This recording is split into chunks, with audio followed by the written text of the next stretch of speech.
Hi friends, ఇదిగోండి చూడండి ఎంత బాగా వచ్చినాయో మల్బరీస్. ఇంకా పండలేదు పూర్తిగా, కొంచెం బ్లాకిష్ వస్తే స్వీట్నెస్ వస్తుంది, అందుకని వెయిట్ చేస్తున్నా. ఈ లోపే చాలా కింద పడిపోతున్నాయి. ఈ వర్షాలు ఉన్నాయండి హైదరాబాద్లో, బాగా ఆకులు పెరిగిపోయినాయి. ట్రిమ్ చేద్దాము ఈరోజు అనుకున్నాను నేను.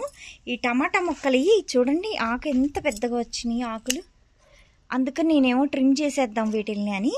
ఇంత పెద్దగా వచ్చే అంతా ఉంచకూడదు, మొత్తం ఇవి ఈ ఆకులు స్టోర్ చేసుకుంటాయి. దాని బదులు ఇవి తీసేస్తే కాయలు పెద్ద సైజు వస్తాయి, కాయలు ఎక్కువ వస్తే పెద్ద సైజు వస్తాయి. అందుకని ఇవన్నీ తీసేస్తూ ఉంటా. పక్క నుంచి వచ్చే ఆకులు ఇవన్నీ తీసేస్తూ ఉంటే మనకి కాయలు పెరుగుతూ ఉంటాయి.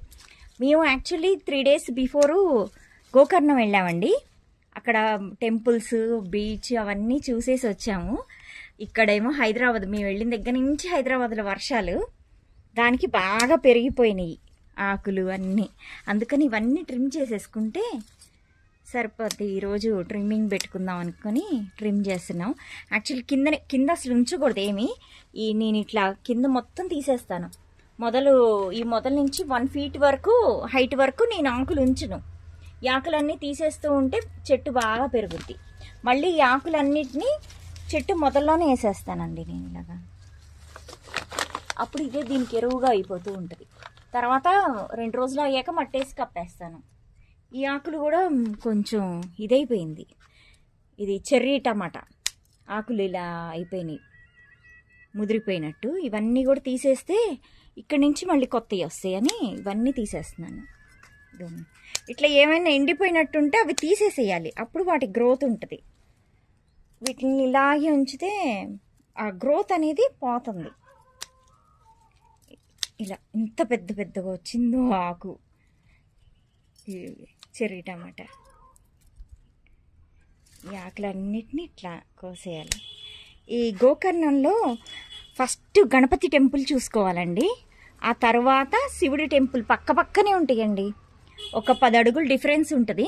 గణపతి టెంపుల్ మనమే స్వయంగా వెళ్ళి అభిషేకాలు చేసుకోవచ్చు. అక్కడ గరిక అన్నీ అక్కడ ఫెసిలిటీ ఉంది. అక్కడ బయట ఆడోళ్ళు అమ్ముతూ ఉంటారు, మనం అక్కడ కొనుక్కొని అభిషేకం చేసుకోవచ్చు.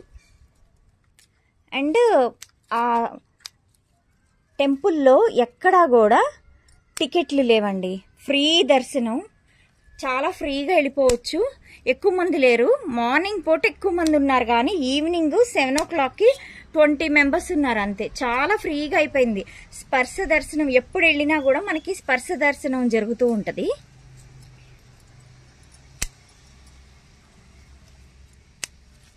ఇదిగోండి ఇట్లా ఆకులన్నీ కోసేసుకుంటే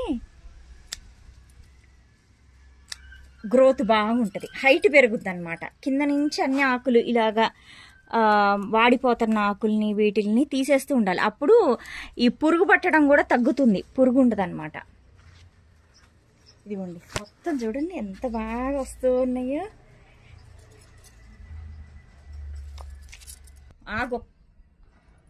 ఇదిగోండి ఇట్లా కట్ చేసుకోవాలి. యాక్చువల్లీ మేము గోకర్ణం వెళ్ళిన అక్కడ టెంపుల్స్కి వెళ్ళినవి, బీచ్కి వెళ్ళినవి అవన్నీ మేము వీడియోస్ చేసామండి. ఈ ఛానల్లో కొన్ని అప్లోడ్ చేశాను. నాకు ఇంకొక ఛానల్ ఉంది, హిమబిందు వరల్డ్, దాంట్లో కూడా అప్లోడ్ చేశాను. మీరు ఆ వీడియోస్ కూడా చూసి లైక్ చేసి షేర్ చేయండి, మీకు ఇన్ఫర్మేషన్ బాగా తెలుస్తుంది. ఇంకా అప్లోడ్ చేయాల్సినవి ఉన్నాయి, అప్లోడ్ చేస్తూ ఉన్నాము కొన్నిగా. ఇదిగోండి. ఓకే ఫ్రెండ్స్, ఇవన్నీ ఇట్లా తీసేసి చెట్టు మొదల్లోనే వేసేస్తూ ఉంటా. నెక్స్ట్ వీడియోతో మళ్ళీ కలుద్దాం. Bye friends.